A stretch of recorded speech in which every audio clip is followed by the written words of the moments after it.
網友投稿表示，有位澳門過氣網紅去香港做家具廣告，但係該產品之前被一位香港市民反映質量好差。究竟係該網紅上錯船，定係同船做世界？就睇一睇下面文章先。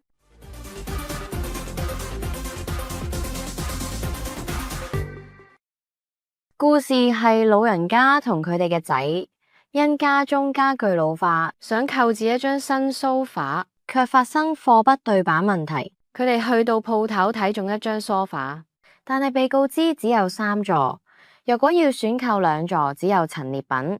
經描述，該產品只係陳列品，2個月時間依然靚仔大派定心丸，於是立即付出7000幾蚊連運費嘅貨款。但係對於老人家嚟講，已經係不少數目，希望可以達到心中理想。然而到貨物送到嘅時候，發現貨物椅背高低不平，貨不對版，後聯絡店鋪處理，經師傅維修之後，依然問題存在。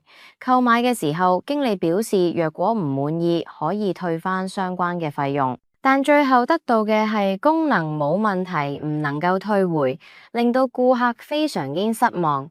最後到網上求助，事件過去1年之後冇下文，卻有數位苦主紛紛表示有一樣遭遇。而該澳門網紅呢，則同該店鋪呢近排一則廣告呢產生聯繫，唔知係上錯船啦，定係同船出事。因為呢，該澳門過氣網紅啦喺糜爛同事因病離開之後呢，就即刻同前公司解除關係。被指過橋抽板、大難臨頭各自飛，仲要係走第一。有眼利嘅網友表示，產品同網上某寶高度相似，並價格差距十分大，懷疑係劣質產品。據資料話，僅展出2個月。如果係高密度，即 35D， 沙發應該唔會咁快壞。事件似乎同船出事，一個澳門過氣網紅去香港帶貨，真係可以提高銷量咩？似乎難度比較高。因為平時該網紅只係依靠身邊女生賺人氣，以佢嘅尊容同埋目光，眼神實在難以上鏡。